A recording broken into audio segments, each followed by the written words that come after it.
Bismillahirrahmanirrahim. Assalamualaikum warahmatullahi wabarakatuh. Di dalam persoalan tauhid, saudara, di kuliah tauhid ini memang pengalaman saya ya, sampai kemudian ketemu dengan la ilaha illallah Muhammad Rasulullah. Alhamdulillah saya bilang, saya dikaruniai banyak kesulitan, kesusahan, kesempitan, yang karena itu kemudian saya belajar tentang Allah. Ada orang-orang yang masuk ke Allah Subhanahu wa taala lewat kebersyukurannya, karena dia punya kekayaan, punya kesehatan. Ya, orang-orang seperti saya masuk ke pintu Allah lewat masalah. Nggak ada masalah. Dua-duanya kalau bisa mengantarkan kepada Allah Subhanahu wa taala, cakep banget. Kemarin ada kisah yang terpotong tentang bagaimana ketika saya kemudian punya anak yang pertama lahir dan istri saya melahirkan untuk yang pertama kalinya. Tapi mari kita lanjutkan dulu dengan pembahasan dan pembacaan khataman Quran surah An-Nisa ayat berikutnya, yakni ayat 22, dan kita langsung habiskan ayat 23 karena selesai pula ini ternyata juz yang keempat. Berarti besok Senin tinggal juz yang kelima. Subhanallah, pelan-pelan udah 4 juz kita ngaji. Allahu Akbar. A'udzu billahi minasy syaithanir rajim. ولا تنكحوا ما نكح آباؤكم من النساء إلا ما قد سلف إنه كان فاحشة ومقتا وساء سبيلا حرمت عليكم أمهاتكم وبناتكم وأخواتكم وعماتكم وخالاتكم وبنات الأخ وبنات الأخت وأمهاتكم اللاتي أرضعنكم وأخواتكم من الرضاعة وأمهات نسائكم وربائبكم اللاتي في أجوركم من نسائكم اللاتي دخلتم بهن فإن لم تكونوا دخلتم بهن فلا جناح عليكم وحلائل أبنائكم الذين من أصلابكم وأن تجمعوا بين الأختين إلا ما قد سلف إن الله كان غفورا رحيما صدق Allahul Azim. Al-Quran ini lengkap sekali, ada hukum munakahat, yakni hukum pernikahan, ada mawaris, hukum waris. Nah di urusan hukum pernikahan ada kemudian larangan siapa saja yang kita tidak boleh menikahinya. Nah, tadi ayat yang kita baca itu kemudian memberi batasan kepada kita semua, siapa sih yang tidak boleh dinikahi oleh kita. Ya, saudara nanti lihat sendiri di surah An-Nisa ayat 22 dan 23. Pemirsa, kita terusin. Kalau kita bicara kesenangan dan kesusahan, harusnya yang kita lihat adalah Allah Subhanahu wa taala. Di kesenangan pun begitu. Saudara dapat proyek, tiba-tiba saudara traktir teman. Bagus nggak? Keren nggak? Keren. Tapi kalau traktirnya minum-minum gimana? Kalau traktirnya kemudian ke kafe yang ada birnya gimana?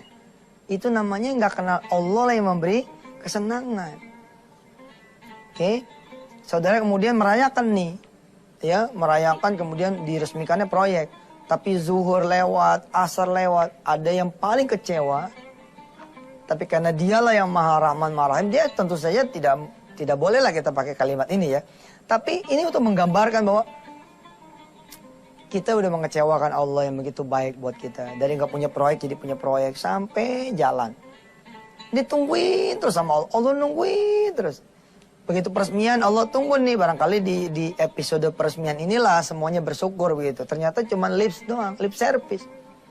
Puji syukur kepada Allah yang sudah menghadiahkan kita proyek yang bohong banget kan. Diselenggarakannya 11:30, acara selesai 2:30, makan-makan dan segala macamnya. Kemudian nungguin tamu pada pulang. Ingat-ingat sholat kapan? Besok, zuhur besok. Saudara. Alhamdulillah loh, puji syukur kita punya Allah nih maha baik gitu. Kitanya tuh yang kadang-kadang, aduh bener-bener deh. Baru aja tobat kemarin, baru aja sedekah kemarin. Udah pakai kemudian ngancam-ngancam Allah. Awas ya, kalau nggak sampai dibalas nih, malas gua, malas. Malas apa ente, malas sedekah lagi. Sama aja. Oh malas sholat, malas. Allah tuh sabar loh nungguin jenengan. Allah sabar loh nungguin pian untuk bertobat. Kenapa saudara tidak sabar menunggu janji Allah datang? Cobalah. Nah yang celaka saya bilang, kita tidak punya ilmu tentang Allah Subhanahu Wa Taala. Saya lagi disempit ini, lagi sempit rezekinya nih, gelap. Tapi kita nggak kunjung memperbaiki sholat kita, nggak kunjung berdoa. Pertanyaannya jadi, tahu nggak ente yang nyempitin tuh siapa? Yang bikin gelap tuh siapa? Tahu nggak? Udah haji ente, belum punya cukup duit ji, atau malah duit dari mana? Gimana ente? Kok nanya pakai duit dari mana? Nah itu dia yang terjadi sama saya kemarin pemirsa. Saya cerita tuh. Ntar deh ceritanya kita mulai langsung di segmen 2. Silakan yang mau lewat.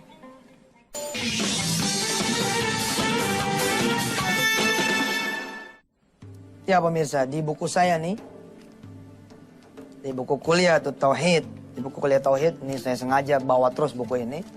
Maaf, saya sedang tidak berpromosi ya, karena akan ada cas iklan. Ini saya sedang jualan. Nah, jadi beda kan? Jualan apa? Jualan isinya bos. Kapan lagi saya bisa kemudian mengajar ya, lewat apa Antv ini? Insya Allah berkahnya semua juga buat Antv ya. Saya beritahukan nih di buku ini.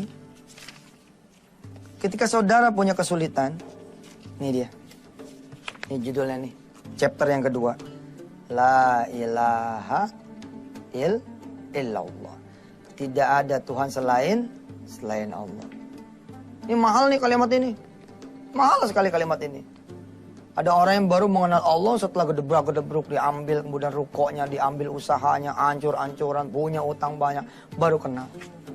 Dan saya suka menghibur malah, saya bilang, ente kalau jadi kenal sama Allah gara-gara punya utang banyak, ente mesti bersyukur. Ada orang malah yang Allah tidak mau memperkenalkan dirinya, nggak mau, Allah betul-betul nggak mau lihat malah. Bahkan bukan cuma di dunia Allah nggak mau lihat, di akhirat Allah nggak mau lihat juga. Waduh Pak, mau kemana kita? Belajar saya tauhid. Saya bisikan istri saya ketika beliau melahirkan, punya anak dan kita punya masalah. Lihat definisinya ini, salah sekali. Saya bilang saya punya masalah, apa masalahnya? Saya nggak ada duit, jadi saya harus nyari duit. Kalimatnya dirubah tuh, dikit aja dirubah.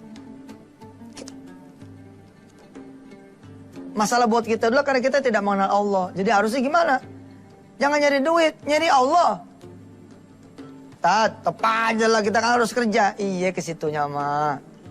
Tapi tolong dah, itu akan berbeda di masalah pelaksanaannya. Kalau ente nyari Allah tuh ya, maka ente perhatikan doanya. Ada apa di pagi hari, ada duha tidak. Saya nyium tuh anak saya gendong anak saya. Si Wirda itu kemudian saya bilang sama Allah, ya Allah, saya sekarang tahu mau kemana. Kan istri saya nanya tuh kemarin saya cerita tuh. Kan saya ditanya sama beliau, kakak mau nyari duit kemana? Saat itu saya bilang, nggak tahu dek mau kemana. Waduh nggak boleh tuh. Ya? Bilang kemudian tidak tahu mau kemana. Ini buat orang mukmin cacat sekali tuh. Buat seorang mukmin mengatakan tidak tahu mau kemana, nggak boleh. Dia harus tahu mau kemana. Kemana? Ya ke Allah. Datengin Allah, cari Allah, bicara sama Allah. Ini rumah bidan nih. Ini pintu dia nih. Sini. Ada 2 pintu sini nih, istri saya di sini. Saya keluar sambil nangis tuh pemirsa. Di sini nih saya sujud nih. Benar-benar sujud tuh. Masih bawa helm, masih pakai jaket. Saya sujud bener. Saya bilang sama Allah. Pertama saya minta maaf dulu udah ngecilin Allah. Kedua, kenapa saya tidak bersyukur. Malah kemudian nyari yang gak ada gitu. Ingatnya malah gak punya duitnya, bukan masalah. Alhamdulillah anak saya lahir. Harusnya kan itu dulu disebut. Alhamdulillah anak saya lahir selamat, alhamdulillah istri saya kemudian melahirkan selamat, alhamdulillah ditemani sama mertua, alhamdulillah kemudian bidannya ada, alhamdulillah prosesnya lancar, alhamdulillah dulu, baru kemudian tak masuk ke permintaan. Tapi sih enggak, karena konsentrasi saya dan semua hampir rata-rata orang yang punya kesusahan adalah kesusahan.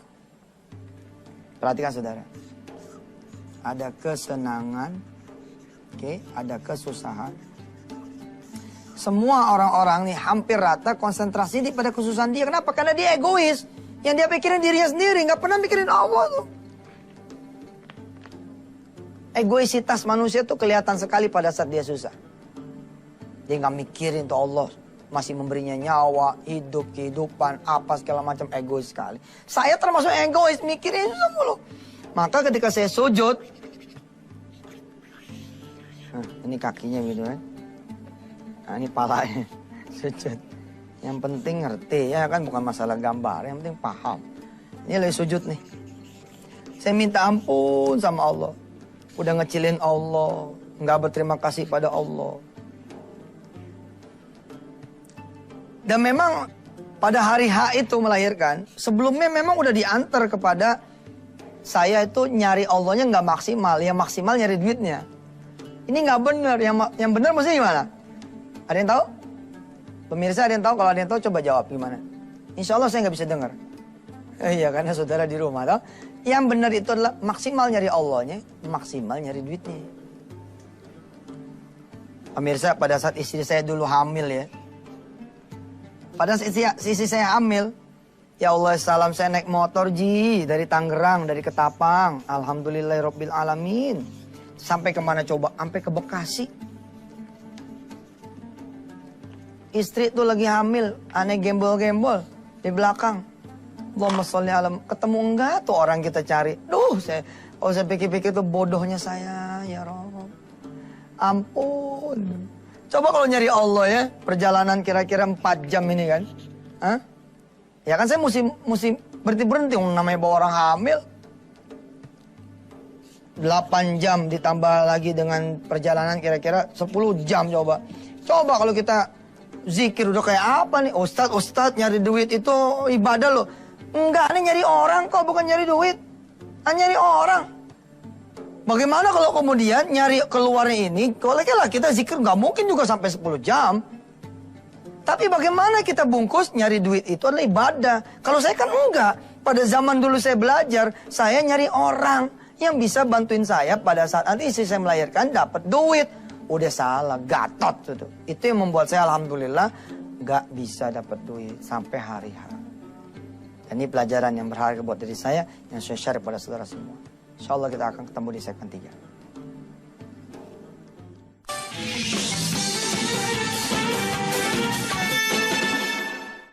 Pengalaman demi pengalaman saya tulis di buku-buku saya pemirsa. Insya Allah di antara saudara-saudara yang punya buku kuliah tauhid ada yang belum. Saya tidak menyarankan saudara untuk membeli buku saya. Enggak, saya menyarankan saudara ikut menjual buku saya. Jadi agen di daerah Anda sendiri, di majelis talim Anda sendiri, di madrasah Anda sendiri. Ini harganya 100.000 loh. 100.000 rupiah. Ada hak agen 40%. 40.000. Kalau ente bisa jual 2 buku aja satu, 80.000. Coba gaji kameramen berapa? Jualan buku. Biar banyak duitnya. Aneh hitungin nih, aneh hitungin. Ini biar semangat loh. Biar semangat, dengar. Buku ini harganya 100.000. Ada rabat 40%. Atau 30%. Atau 40 lah. 40 ini saya minta 20%-nya buat sedekah lagi balik. Jadi ente dapat 40.000 kan tuh. 40.000 dibagi 2. Bagi 2 jadi 20.000. Buat sedekah, 20.000 buat ente. Lah kalau ente bisa laku 5, kan satu hari 100.000 tuh. Betul gak? Kalau ente nggak mau sedekah juga nggak apa-apa. Nggak, ambil aja. Gue tandain nggak boleh jualan lagi ntar. Kalau ente kemudian mau ikut sedekah, jadi atau tidak ikut sedekah jadi 200. Lah kalau sebulan 30 hari 6 juta ente. 6 juta jualan buku Yusuf Mansur mah gampang. Ente di halte gelar aja. Insya Allah. Terantip yang beli malah. Nggak percaya. Beneran nggak percaya. Yang lain digerebek, ini buku Yusuf Mansur. Oh ini dia fan, aneh fan sama dia. Gitu. Cuman karena ente melanggar, ente pergi bukunya tinggal. Wah, bagus tuh terantipnya, cop. Baik, di buku ini saya tulis pemirsa. Perkara-perkara tauhid yang membuat kita kemudian menjadi gagal mendapatkan apa yang kita butuhkan. Kenapa? Karena Allah nggak dicari, mana Allah mau ngasih. Saya nggak nyari Allah. Ada satu episode yang menurut orang, kan kalau menurut orang gini ya, gila ya, gigi banget ya. Top banget ya, sampai mau kayak begitu. Bukan, blow on disebutnya. Belum. Coba deh sholat sunnah tuh saya dulu 2 rakaat, betul nggak? Saya bersyukur istri saya udah tinggal meledaknya doang. Udah tinggal kemudian melahirkannya doang. Allah akan kirim duit itu. Nggak pakai susah. Ibarat kata ikhtiar juga, ikhtiar sekali, cepet. Gitu langsung dapat. Ini sampai 10 jam. Untung dulu bismillah kali. Kalau enggak udah nih makin sia-sia. Ya. Ini kelihatannya nggak kelar nih kisah ini. Mesti kita Sabtu Minggu libur dulu, Senin nih kita. Nggak apa-apa pemirsa ya, pokoknya yang penting ikutin terus. Saya mau cerita bahwa pada saat susah tuh ya, duit tinggal kira 5.000 bos. 5.000 kurang lah. Terus istri saya bilang, Kak lapar. Wah Allah, ente kebayang gak sih? Yang belum menikah coba bayangin aja. Ente punya istri, hamil, dari pagi pergi, belum makan, tiba-tiba dia ngomong, Kak lapar. Asli loh saya nangis itu. Banyak loh momen yang bikin saya nangis tuh. Ente nggak pernah ngerasain sih. Anak kita jongkok pengen mainan, jongkok. Ini ada mainan, kita nggak bisa beli. Anak kita jongkok, diem jadi dia jongkok aja gini. Bentuk protes pengen dibeliin mainan. Kita ini jadi ayah gimana gitu. Apalagi si Wirda kecil tuh kacau juga orang ya. Itu main stop dulu tuh. Kalau ada tukang mainan laut stop. Bang stop gitu. Dia ambil lu mainannya terus dia bilang, Pak, bayarin. Wah, kan kacau. Kadang-kadang kita bilang, Bang, maaf ya bang. Maaf. Aduh, ya Allah. Bener tuh, Yusuf Mansur begitu tuh. Nih isi saya bilang, Kak, lapar. Saya tahu nggak nyari apa yang kira-kira bisa. Nih 5.000 nih saya belum beli bensin. Ya, kita makan mie, kita tanya dulu. Bang, mau tanya, ini mie sama teh botolnya berapa ya? Gue khawatir main makan-makan aja 6.000. Kan bisa tinggal motor gitu. Berapa ya kan? Alhamdulillah Ji. Ternyata cuma 3.000 tuh. 3.000. Si tukang mie ngeledek lagi. 1 mangkok belinya. Kan berdua orangnya. Ya elah pakai nanya lagi. Ya nggak cukup lah. 2 mangkok tuh nggak cukup. Saya beli 1. Aduh bener saya belajar tuh dari pemirsa ya. Nikmatin dah masa susah tuh nikmatin. Insya Allah akan jadi memori yang sangat indah buat saudara semua. Dan akan membuat saudara menjadi bersyukur kalau punya duit nggak belagu gitu. Kalau saudara mau makan, ya ajak yang lain. Atau bayarin meja sebelah. Subhanallah. Nih saya gitu. Saya sujud di sini nih. Saya kebayang gitu. Salah saya. 9 bulan saya nggak nyari Allah. Begitu sampai puncaknya jelder ditanya sama istri saya. Kakak mau nyari duit kemana? Saya jawab nggak tahu mau nyari kemana. Sesaat saya melihat mata istri saya dan saya melihat saya. Salah nih kita. Kenapa nggak tahu nyarinya kemana? Ya ke Allah lah. Nah saya sujud di depan ini. Ya Rob, ampunin saya. Makasih udah ngasih saya pelajaran berharga. Bismillah ya Allah, saya akan mencari Engkau. Saya akan mencari dirimu ya Allah. Maka apa yang saya tuju pertama kali ketika keluar dari bidan? Tidak lagi rumah manusia, melainkan rumah Allah Azza wa Jalla. Beda tuh ikhtiarnya kan. Saya nyari masjid bos. Nyari masjid. Salat duha. Di situ nangis indah, bener, nangis asik. Bener. Allah. Subhanallah. Gak ketemu tuh. Rasa itu sekarang tuh gak ada gitu. Tantangannya udah berkurang gitu ya. Mudah-mudahan Allah SWT jadikan saya orang bersyukur. Makanya kemarin saya minta doa kan dari pemirsa kan. Supaya saya jadi orang bersyukur. Karena saya ngerasa nih, ini ngajar-ngajar yang begini nih sulit gitu loh. Jangan sampai kemudian Allah balikin lagi kehidupan saya dan kehidupan saudara-saudara semua juga yang pada senang. Gara-gara saudara salah langkah. Salah memanage kemudian ibadah. Akhirnya Allah balikin lagi. Bahkan lebih hina. Bil ba'sa'i wad dharra. Wah, gak benar. Tolong pemirsa, doakan saya. Semua hadirin yang dirahmati Allah, para pemirsa, tolong bacakan suratul Fatihah buat saya, istri saya, anak turunan saya. Buat semua keluarga besar Darul Quran. Insya Allah doa ini balik lagi kepada saudara semua. Permintaan kita kepada Allah adalah agar Allah jadikan kita ini hamba yang bersyukur, yang mengenal Allah Subhanahu Wa Taala, takut, taat, dan mau kemudian tunduk dan patuh pada Allah dan Rasulnya. Al-Fatihah.